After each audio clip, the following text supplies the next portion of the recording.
What's the story, Morning Glory? What is the word, Hummingbird? Thank you so much for clicking on my channel and for joining me for this review of Life After Lockup, Season 4, Episode 46. Now, let's get started with Justine and Michael. So, they're sitting at home, and Justine confronts Michael about the $12,000 that is missing from their account. Now, we know that he took the money out because he wants to buy Justine a ring, which he already did. He bought her the ring, and he wants to repropose to her in Las Vegas. So, he probably has a very special day or night planned for the reproposal and presenting the ring to her, making everything really special and romantic. So he did not or was not able to replace the $12,000 in time before she noticed that it was missing. So he lies to her and tells her that he took the money out to invest in Bitcoin and crypto. And I was surprised that Justine wasn't more upset about him investing $12,000 in Bitcoin and crypto, because there's been a lot of negative press about these things. And you have all these kids and you're putting 12K in these imaginary stocks or whatever this stuff is. And I'm surprised that she didn't get all over him for that, but she was more concerned about the fact that he didn't run it by her first. And he was kind of like, why do I have to run it by you? Why can't I just do whatever I think is best with the money? Because instead of the money just sitting there in the bank, it could be, we can be, making more money from it.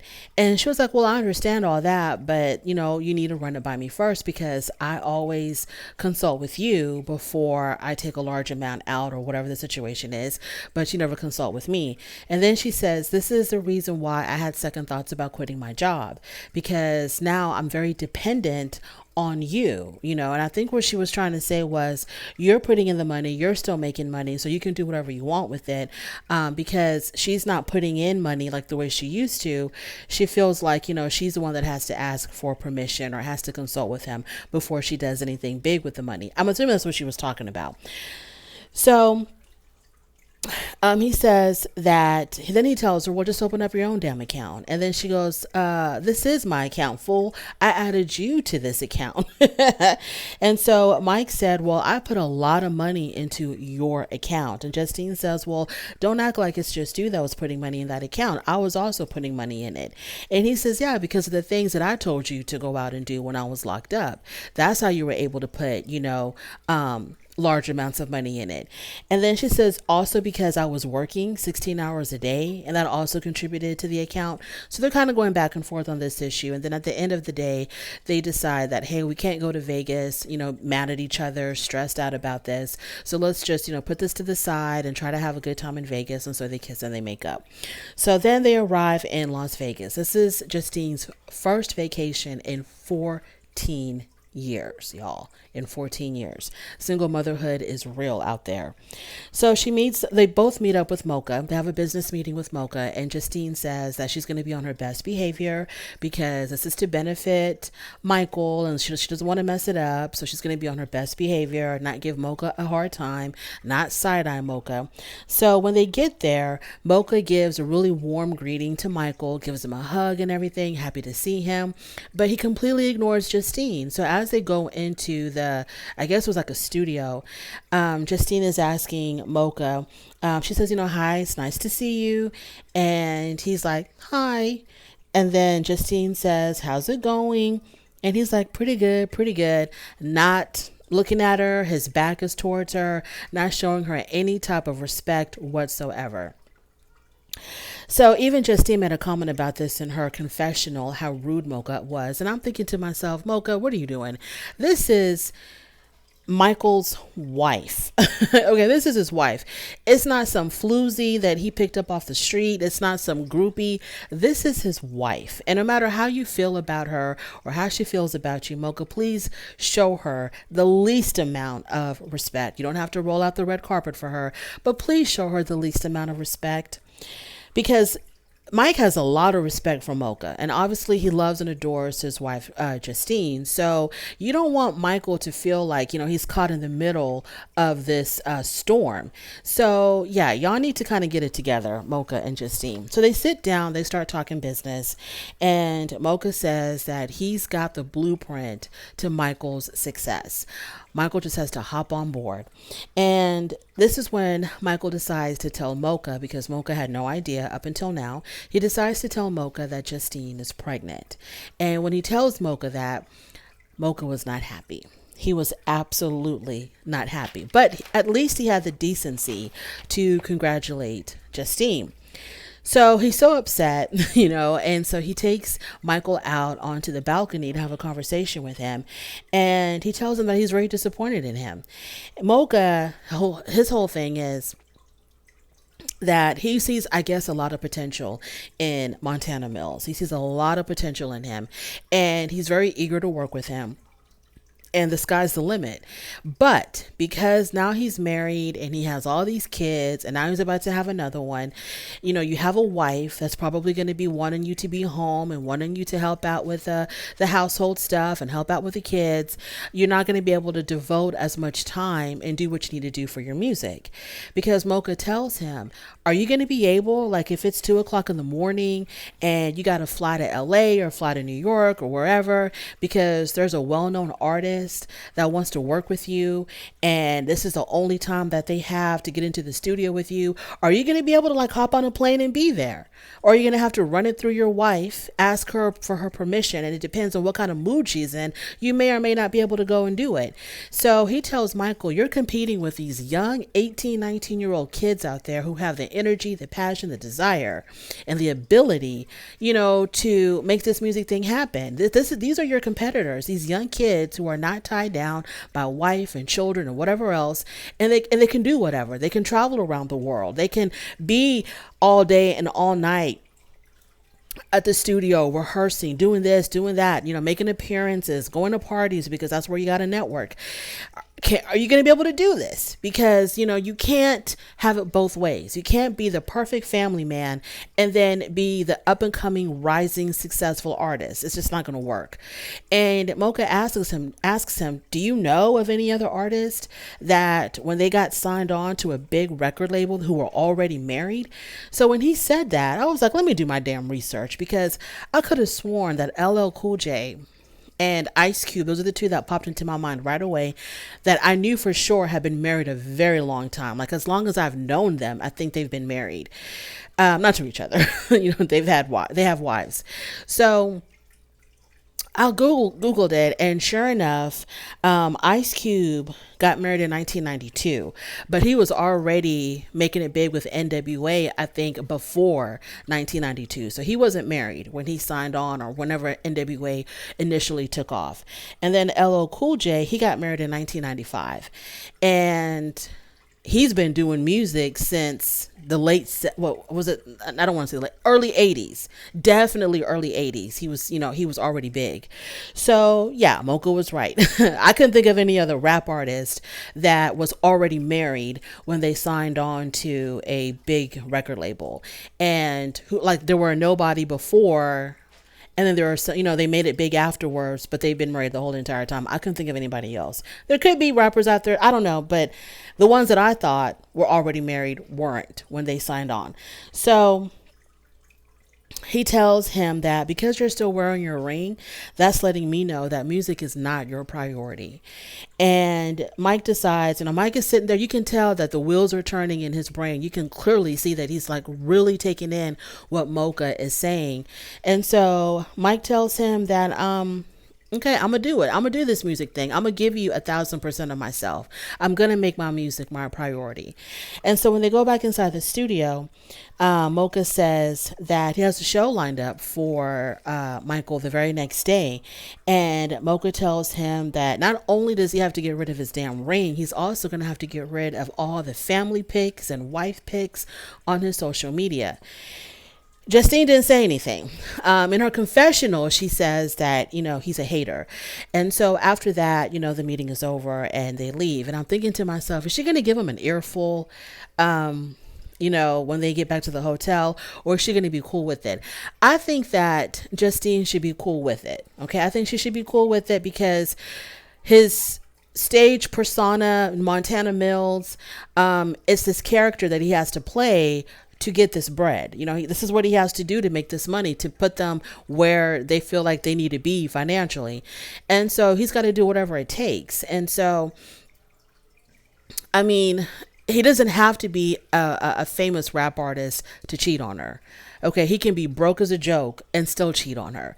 So the fact that, he can't live this life of a music artist or whatever doesn't mean that he's going to be any more faithful. So she should just let him do what he needs to do to make this money. Now, it's going to mean that she's going to practically be back to single motherhood.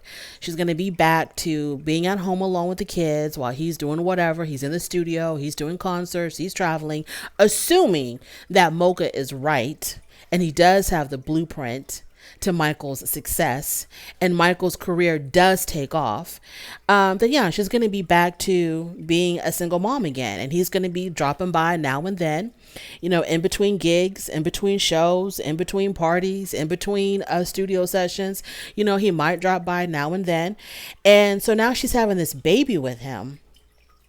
And he's already been absent from his other kids. So now they're having this new baby together. And he's probably going to be just as absent for that child as well. And so, yeah, I can clearly see why Mocha was disappointed, because they were supposed to do big things together. Now here you done. You got married. Now you're having a baby. And you have a wife that's, demanding. Yeah, I can see why Mocha was upset. So he says, Michael says that he's going to choose his music. He's going to make that priority. And we'll see how that sits with his lady love, Justine. But y'all, Montana Millz is back. Moving on to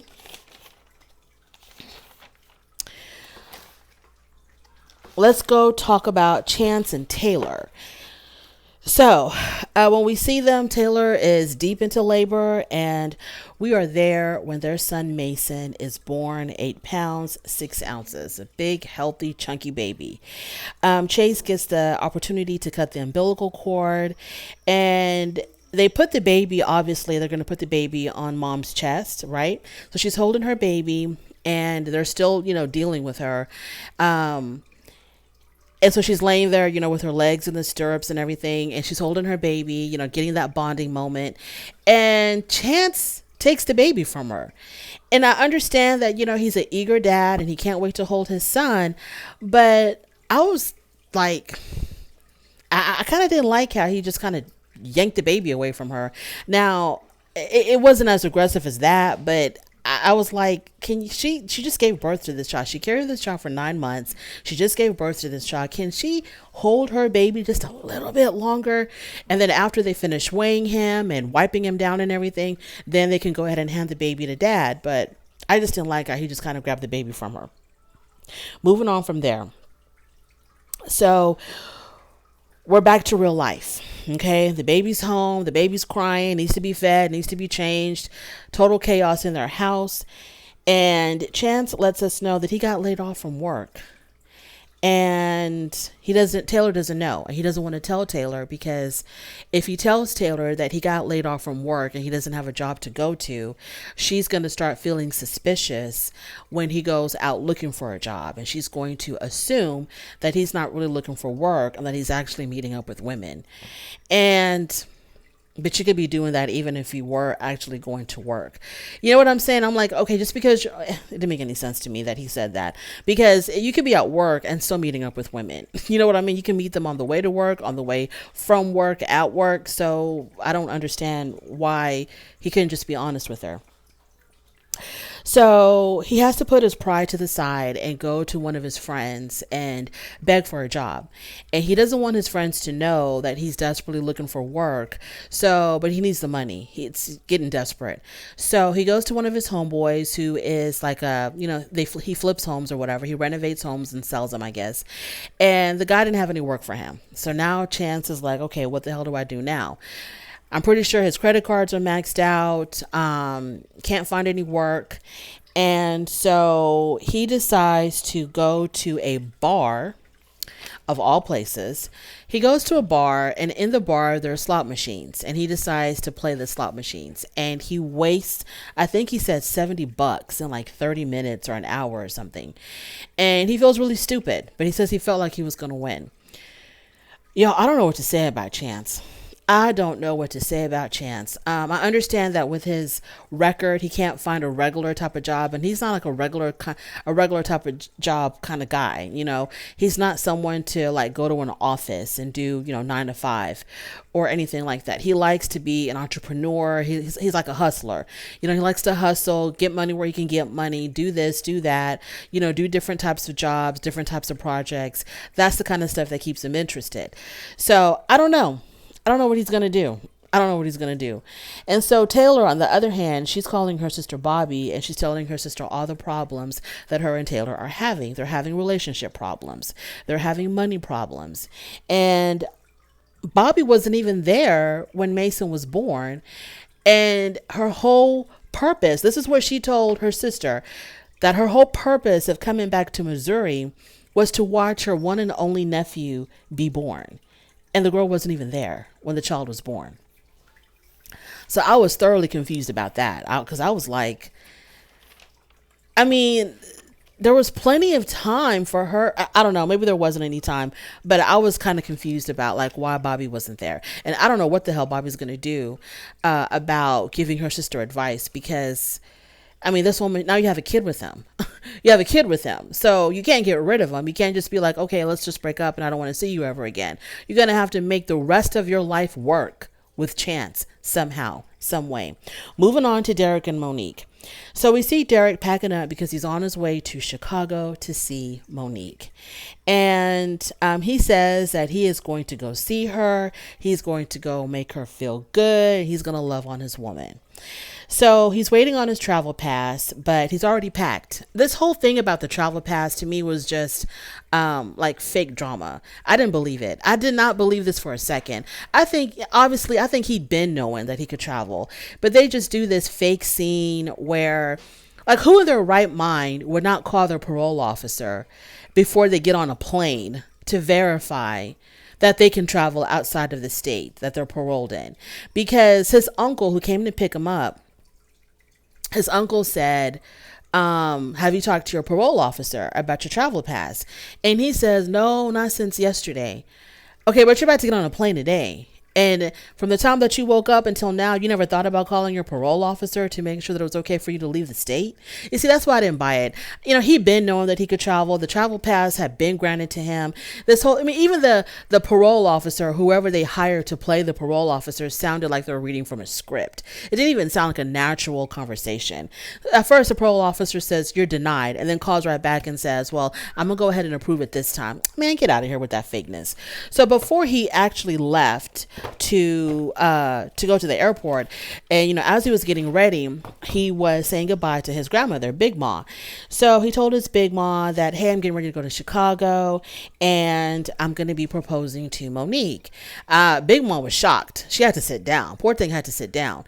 So she was like, are you sure you're really ready to get married? And he's like, yeah, Big Ma, I love her and I'll do anything for her. So Big Ma is in full support of the whole Derek and Monique love story. She loves it to death.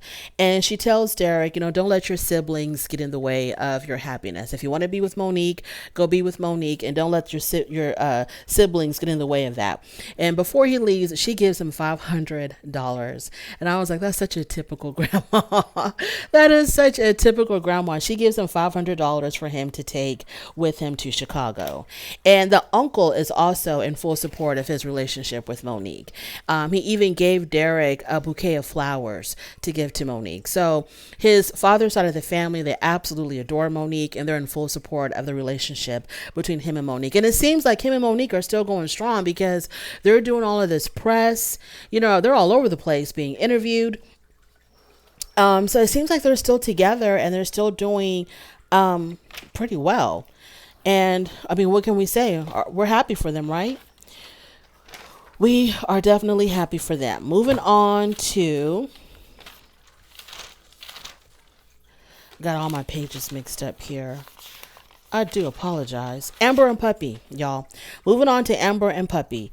So Amber meets up with one of her childhood friends, who she's known forever, and he's opening up a restaurant, and he wants her to join him in being part owner of this restaurant, but she has to come up with $50K. And I thought he was going to offer her a job. I was like, can we just start off at the job, like a managerial job, where she manages the restaurant or the bar or whatever this is? Can we start there? But he was like, no, I want you to be my partner. I want you to be co-owner, but you need $50K to invest in it. So she accepts, even though she doesn't have the $50,000. And he tells her, well, go make it happen. I know you can. I know you know how to hustle. Go make it happen. So she claims that she's going to figure out a way to get this $50K. Moving on to Puppy. Y'all, Pound Puppy has moved in with Queen. I'm not sure exactly why she didn't move in with her mother. Maybe her and her mom just don't get along. You know how it is, between parents and adult children, or mothers and adult daughters. It's like, I'd rather live under a bridge than go stay with my mom. Some people are like that. It's just it's not even a toxic relationship. It's just that the arguing, the bickering, it just never ends. So maybe her and her mom are like that, where they just cannot live under the same roof. So maybe her mother has like very strict rules, and Puppy doesn't want to abide. But anyway, so she goes to move in with Queen. And as soon as she steps foot in Queen's house, Queen was like, okay, you're going to be paying half the rent. And Puppy was like, what? And Queen was like, what you mean what? You're going to be paying half the rent. I'm expecting half the rent. Now, Puppy has had a job before, so I believe that she can find a job again. And as she's putting up her stuff, she's talking about Eric, and Queen says that, Eric is not going to be allowed in my home. Puppy says, I know.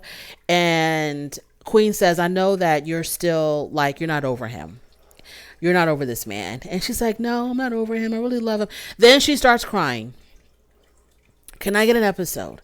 One full episode without Puppy crying.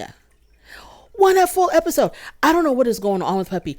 Girl, you're crying over a man who was never there for you, didn't support you, had you selling drugs, and was still cheating on you with his ex-wife. I mean, girl, can you just look at this realistically? I don't know what illusion she has of Eric. I don't know what false reality she's living in when she was living with. I don't know what she saw in this guy, because we rarely saw him treat her good. Every time they were on screen together, they were fighting. There was a problem. There was an issue. She was crying. He was upset. Every time you start having these feelings for Eric and, regretting that you broke up with him, or you start missing him, or you thinking about how much you love him, think about him sleeping with his ex-wife, which he actually was doing. Think about that and see if that can dry up your tears. Child, I cannot with Puppy. I can't. Just one episode without her crying, please. I just want to see her be a boss, take control of her life, go get you. Maybe when your girl, Amber, gets the $50K and becomes part owner of this restaurant, she can hire Puppy to come supervise or be a manager at this bar, and she can get her life back on track. Moving on to Blaine and Lindsay. Blaine and Lindsay's story to me is fake as hell. It is so fake to me. When they have their arguments, it seems like it's been very rehearsed. I can just imagine them playing that scene over and over and over again. I just don't buy the Blaine and Lindsay story. I think they're fine. I think that, they probably are a real couple in real life, but I don't buy this whole thing about her being mad because he didn't tell her that he chose to house arrest versus 19 years in prison. I don't buy that. I think that's fake anger. It's fake drama. It's not real. I don't think she cared. I think she was actually happy that he got the house arrest. I don't think she gave a damn that he didn't tell her about it first. It's just something, it's just something for them to do in front of this damn camera, because it just doesn't make any sense.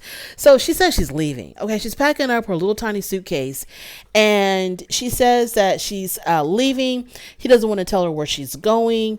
And he's trying to get her to stay, and she's like, no, I'm not staying because you lied to me and I don't want to be with a liar.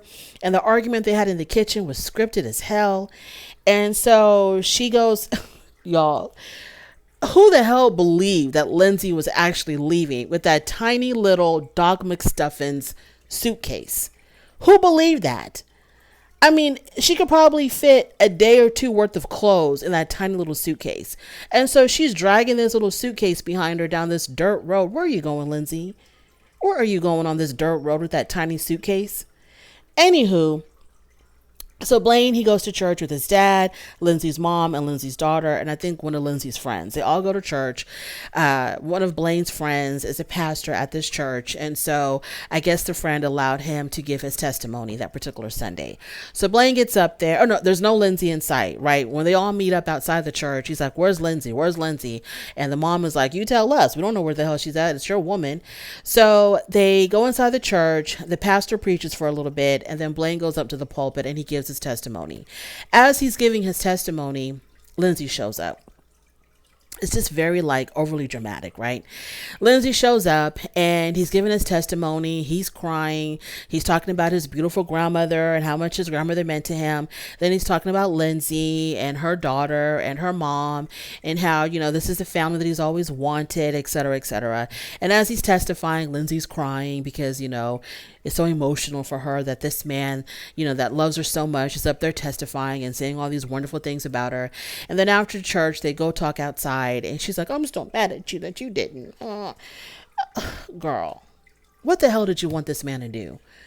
Okay, let's just pretend that this is real. What did you want him to do? What was the other option? So I guess what Lindsay is trying to say is that she's happy that he took the house arrest. It's just the fact that he didn't tell her. But what difference would it have made if he did tell you? What would you probably would have told him, "Hell yeah, take the house arrest deal." Or maybe she feels stupid that she was running around trying to get money together to pay the lawyer so that he wouldn't have to go to prison. And this whole entire time he's sitting pretty, not stressed, not worried, because he already knew that he took the house arrest deal. And she feels like she looks stupid in front of him, you know, stressing out, trying to find this money for him, being so worried about him when there was really nothing to worry about. And so I just wish that she would have said that. She should have just said, "Hey, I felt stupid and dumb that I was trying to save your narrow butt, but I didn't have to because you took care of everything. So don't make me look stupid and dumb ever again." Instead of this whole thing about, "You need to consult with me first. You have to consult with me first. Don't make a decision without me." Just say you felt stupid. That's it. So, you know, they're fine. They kiss and they make up and whatever else. I can't with Lindsay and Blaine. I really can't. I really like Blaine, but y'all, this whole fake drama, I just can't do it. Moving on to Eris and Cameron. So Cameron calls his sister. It's the day after the big fight that he had with Eris, where she was upset with him because he was not out looking for a job as she thought he was. He was at the studio. And in his mind, making music is making money. In her mind, it's not a guaranteed paycheck. You know, you're just waiting on a hope and a dream that it's going to take off and you're going to get some money out of it. So after that big old argument, it's the next day. And he calls his sister, and the sister gives him some really good advice. The sister says, "Yeah, I get it. I know how you feel about your music. And, you know, brother, we have faith in you that you're going to make it big one day. You're going to go gold. You're going to go platinum. We get it. Okay. Don't stop the music, but your woman, your wife needs money right now. She can't sit around and wait for you to make it big before you start helping her out with the bills. So she needs something guaranteed every week, every 2 weeks. Money needs to come into the household. So until your big break comes, go to work, get a job." So he understands, you know, sometimes it just takes another person saying the same exact thing for you to get it, because that's exactly what Eris told him. So he feels bad. He goes in and he says to her, "I'm really sorry for, you know, what happened yesterday, but I don't think I did anything wrong." And she was like, "Well, how can you be sorry and still say that you don't think you did anything wrong?" And he says, "I really don't think that me making music in the studio was me doing anything wrong, but I am sorry that I got you frustrated."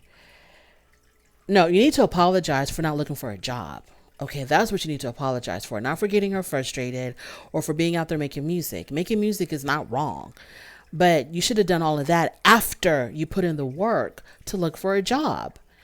So, you know, they make up, they kiss and they make up, and it's all good. And then he tells her, "Well, do you want to hear my song?" And she's like, "Of course." And so he plays his song. It's called "Check a Bag." And y'all, I was vibing. I was like nodding my head. I was like, okay, okay, it's got a catchy beat to it. Check It Bag is about to go platinum, y'all. Mark my words. And that is my review of. Oh no, it's not. No, it's not. Moving on to y'all. Let's get this other stuff out the way. If I can even find it, because child, it wasn't much to say. I don't even know why they were on this episode. What's their name? Marcelino and Brittany. Marcelino and Brittany, they're talking about their issues in the parking lot, right? They're still at the damn bar, but now they're outside. And someone in my comments had said that Marcelino and Brittany, it's all fake. It's fake drama because, they're fine. They're fine. They're just creating these fake arguments just to be on the show and to continue to collect Love After Lockup money. So when they told me that, I kind of thought about it, and I was like, you know what? That's probably right. That's probably right. I think that's true. Marcelino and Brittany are fine. Okay, he's not gonna go all the way to Florida from Las Vegas if they're really having problems like that, and she would not take him back if she was really that pissed at him. Now let's really talk about this, because I never really bought into the whole story of Marcelino trying to get with her friend. But the way that Brittany punched her friend's face, that was real. I felt that. But I just my mind could not really rationalize how Marcelino would be stupid enough to message her friend wanting to hook up with her. That never made any sense to me. As much as he seemed to care about Brittany and, helping her raise her son, the one that she had with her ex, accepting that little boy as his own, because I think that little boy calls Marcelino dad, and all that they've been through, it never made any sense to me that Marcelino would cheat on Brittany with her friend. Now, maybe he could have gotten caught up in the fame, being well known, people knowing him from the show. And maybe you'll have a lot of randoms trying to get into his DMs or whatever, sending him risque pictures. And he may have made the mistake of responding or liking a picture or saying, oh, Ma, you look good or whatever. I can kind of see that. But for him to wanting to hook up with the friend behind Brittany's back, especially when he really didn't care for the friend to begin with, I think that was a fake storyline. But then when Brittany punched that girl, that seemed real. That girl was scared. That girl was scared. But what's going on right now in this season, and, Brittany begging for love and affection, yeah, I kind of don't buy it. Brittany doesn't seem like the kind of girl who would be begging for love and affection. She seems like, you know what, if you don't want to give me the time of day, I'm going to go find love and affection somewhere else. That's the kind of girl that I think Brittany is. Not this girl who's whining and begging and crying in the parking lot of a bar, telling her husband, you're not paying enough attention to me. And there were no tears in her eyes. I mean, she was trying to conjure up some moisture in her eyes, but nothing came. Yeah, so I'm kind of believing that as much as I love Marcelino and Brittany, I think this probably is not as genuine as they want us to believe, these marital issues. And it's not even like concrete marital issues. It's like, oh, I'm not getting enough love and affection. And he tells her, but I am giving you love and affection. How much more do you need? He's home all day. So whenever she's home, he's home. So why wouldn't you? Anyways, whatever. I'm not going to dissect it too much. But Marcelino and Brittany, y'all are fine. Y'all are just trying to get these love after lockup checks. We get it. We understand the game. We understand the hustle. Thank you so much for joining me. I really do appreciate it. On your way out, do not forget to rate the video. If you like this content, go ahead and subscribe, and I will definitely talk to you later. Bye.